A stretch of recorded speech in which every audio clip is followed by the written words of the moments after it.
Sejam muito bem-vindos a mais um Professor Responde, aqui do canal Brincando com Ideias. E olha, hoje eu trouxe 3 comentários que vocês colocaram nos nossos vídeos para a gente conversar, responder, e eu acho que são 3 assuntos bem interessantes. Resistores, será que a gente tem que se preocupar com a cor dele? Não com as faixas, com as listras, mas com a cor? Esse azul, esse marrom, tem alguma diferença? E com relação ao controle de acesso por RFID, será que a gente consegue colocar uma lógica ali, um certo controle com o uso desse módulo? Se eu fizer um Arduino standalone, eu preciso realmente da IDE do Arduino para fazer a carga do programa? Pois é, tudo isso a gente vai ver nesse vídeo e é uma ótima oportunidade para você ir deixando aí os seus comentários para que no próximo Professor Responde, quem sabe eu não trago aqui para a gente conversar, beleza? Se você é novo aqui no canal, seja muito bem-vindo. Esse é o canal Maker, é onde a gente aprende junto e eu criei o canal para compartilhar o meu conhecimento. Toda a minha carreira eu trabalhei com informática, com criação de tecnologias. Esse é o meu objetivo com Brincando com Ideias, compartilhar com vocês o que eu aprendo, o que eu investigo e tudo aquilo que é fascinante desse mundo. Também criei os cursos Arduino para principiantes, o Arduino 2.0 e o curso de Arduino avançado. Aqui na descrição do vídeo tem o link desses 3 cursos, tá bom? Lá em cada site dos cursos tem todas as aulas, o conteúdo e tem também um chat para você perguntar para a nossa equipe para tirar todas as dúvidas. Bora lá então, vamos conversar a respeito dessas perguntas muito caprichadas aqui dos nossos companheiros do canal? Então vem comigo! Vamos começar aqui com a pergunta do Paulo Emer. O Paulo perguntou assim: olha, eu achava que não podia usar esses resistores de cor azul com os LEDs, apenas aqueles mais comuns. Se um azul tem 220 ohms e o outro, mais comum, tiver o mesmo valor, eu posso usar ambos ou vai ter alguma diferença? Paulo, olha o seguinte, a cor do resistor ela apenas indica o material em que o resistor é feito, mas a propriedade de resistência ela acaba sendo igual. O que acontece é que dependendo do material, a gente vai ter mais precisão na resistência de acordo com a fabricação. Então, se a gente compra resistores de 220 ohms, dependendo do material, alguns não conseguem ter a resistência exatamente ali cravada em 220 ohms. Vai variar um pouco, por isso nós temos uma tolerância. Varia entre o máximo e o mínimo. De acordo com o material, a gente consegue mais precisão. Então, olha, para ligar LEDs, por exemplo, a gente não precisa ser assim tão preciso. Existem alguns circuitos que nós precisamos de resistências mais precisas, mas não no caso do LED. Para a gente utilizar com projetos makers, a gente não precisa se preocupar com isso.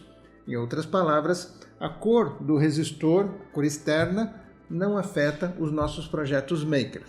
Ok? Para ligar LED, fica tranquilo. Você pode ligar com um resistor bege, com um resistor azul, tanto faz.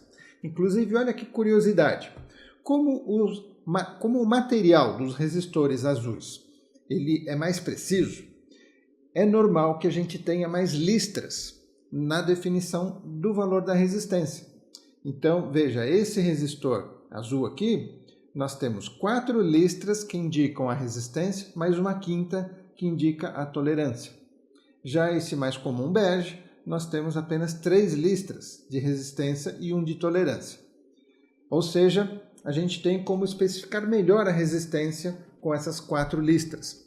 Mas, lembrando, uma vez que a resistência é aquela, não tanto faz o material, porque o funcionamento para o circuito vai ser igual. Okay? Então, se eu testar uma determinada resistência, não importa o material que eu tenha ali dentro, é aquela resistência que eu vou utilizar no meu circuito. Beleza, Paulo? Obrigado aí pela sua pergunta. Vamos agora para o Maurício Mata. Ele fez essa pergunta lá no vídeo Módulos para Arduino, onde a gente falou sobre esse módulo, o módulo RFID. Esse módulo aqui, pessoal, é um módulo interessante porque a gente pode ligar no Arduino. Tá vendo? Eu tenho aqui as conexões para fazer a comunicação com o Arduino e depois ele fica acionado aqui quando eu aproximo algum dispositivo que internamente tenha o chip RFID, eu consigo então detectar, o módulo detecta essa informação que está gravada no chip e essa informação é enviada para o Arduino. Então aqui, por exemplo, eu tenho um chaveiro, eu aproximo o chaveiro, lá dentro desse chaveiro tem um chipzinho com um código gravado. Aqui eu tenho esse cartão, normalmente usado num crachá, eu aproximo o cartão e essa informação que está gravada aqui, ela é enviada para o Arduino. O legal disso é que a gente acaba tendo, por exemplo, o controle de acesso. Eu posso distribuir para diferentes pessoas, diferentes cartões, cada cartão, cada chaveiro, cada equipamento com um chip vai ter um código interno específico. Então, quando uma pessoa passa o seu objeto pelo leitor, esse código específico é enviado para o Arduino, logo o Arduino vai conseguir saber quem que é aquela pessoa. Vamos à pergunta aqui do Maurício. Me faz uma coisa, tem como eu usar o cartão RFID e bloquear ele por um tempo determinado? Tipo, se eu usar o cartão e eu poderia, então, usar ele novamente depois de 4 horas, por exemplo. Entendi que durante 4 horas ali não poderia usar. Vamos supor que eu posso ter acesso apenas a cada 4 horas. Isso seria legal, estou pensando aqui, para um sistema de remédio. Uma caixinha onde eu passo aqui o RFID, abre a caixinha, tomo o remédio e fecho. Depois eu só vou conseguir abrir a caixinha de novo 4 horas depois, por exemplo. Respondendo a sua pergunta, Maurício, com certeza sim. E aonde você faz isso? Na lógica de programação. Porque veja só, o módulo ele faz apenas o que eu falei. Ele recebe a informação do chip que se aproximou e manda esse código para o Arduino. Então, o Arduino é que vai ter a programação que nós fizemos e ali nós vamos colocar uma lógica para fazer esse controle que você quer. Então, eu poderia guardar lá na memória do Arduino o número do cartão que foi passado e o horário. E aí verifico se aquele cartão passou novamente, mas ainda não se passou 4 horas, eu ignoro, não libero o acesso. Então, depois que passou, aí sim eu libero acesso e gravo novamente na memória qual foi o último acesso. Então isso é pura lógica de programação, que inclusive é o que a gente trata mais a fundo lá no curso de Arduino 2.0.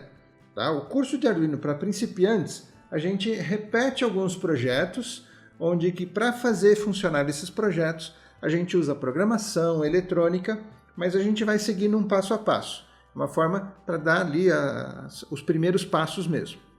Já o curso de Arduino 2.0 é ali que a gente vai ter um módulo de eletrônica e 3 módulos de programação. Básica, intermediária e avançada. Muitos exercícios para que a gente vá praticando a lógica de programação para a gente construir o que nós queremos fazer usando códigos de programação. Dá para fazer misérias, isso eu garanto. Quanto mais a gente programa, mais fácil fica para a gente transformar as ideias em programa. Ok? Beleza, Maurício? Também obrigado aí pela sua pergunta, seu comentário. E agora vamos para o Wanderson Ricardo. Ele fez essa pergunta num vídeo sobre Arduino Standalone. Eu vou ler a primeira pergunta, depois eu explico o que é o Arduino Standalone, para quem não sabe. Por favor, professor, supondo que se eu não tiver a IDE do Arduino, aquele programa que a gente utiliza para programar o Arduino, como eu poderia criar, gravar e rodar os programas nesse Standalone? Tá? Então, deixa eu explicar. O Standalone é o quê? É um Arduino onde eu não tenho toda a placa do Arduino. Ou seja, em vez de ter toda a placa, os conectores, tudo mais, o que eu tenho? Eu tenho apenas o chip, como esse daqui. Tendo o chip, a gente, claro, vai só ter um circuito mínimo para o chip funcionar, ele tem que ter fonte e tudo mais, mas toda a programação que a gente faz no Arduino, ela fica gravada nesse chip. Então eu posso retirar esse chip, coloco num projeto qualquer e tenho o funcionamento do Arduino sem ter a placa Arduino. É isso que a gente chama de Arduino Standalone, quando eu uso apenas o chip no meu projeto. E respondendo aqui a pergunta do Wanderson, olha, a gente pode sim utilizar alguns outros recursos para programar esse chip. Inclusive, o chip não é fabricado pela Arduino, esse chip é fabricado por uma outra empresa que disponibiliza ferramentas para a gente programar o chip. No caso aqui, esse chip é o ATmega, né? A indústria se chama ATmega, então lá na empresa ATmega a gente tem ferramentas para poder programar. Só que um fabricante de um chip produz o chip para profissionais, para empresas, para fabricantes, para engenheiros fazerem essa programação. Então não é assim tão simples. A gente pode ir lá baixar os softwares, mas olha, a gente vai ter basicamente 3 softwares já prontinhos na ideia do Arduino, que é um editor de texto, que é um compilador e um programa que copia o programa compilado para dentro do chip. Então esses 3 já estão embutidos na ideia do Arduino. Então a ideia foi feita para facilitar esse nosso trabalho. Assim a gente não precisa entender os softwares um pouco mais complexos. Wanderson, muito obrigado pela sua pergunta, hein? E pessoal, esse vídeo aqui é um oferecimento da Altium. Graças a eles nós estamos trazendo esse vídeo gratuito e é interessante você conhecer que a Altium produz programas para desenhar placas de circuito impresso. Aqui a gente está falando de Arduino Standalone, onde você vai precisar de uma placa para colocar todo o seu circuito e fazer um produto. Então é legal você conhecer o Altium Designer. Esse software é bem legal para você desenhar essas placas. Depois você manda fabricar, como eu gosto, por exemplo, numa fábrica lá na China, mando o desenho e eles mandam pelo correio a placa que eu encomendei. Então dá uma olhada, aqui na descrição tem o link do Altium Designer para você baixar por alguns dias de forma gratuita. Se você testa, é bem profissional esse software, vale a pena você conhecer. E dá uma olhadinha agora nos depoimentos que a gente recebeu essa semana, muito legais.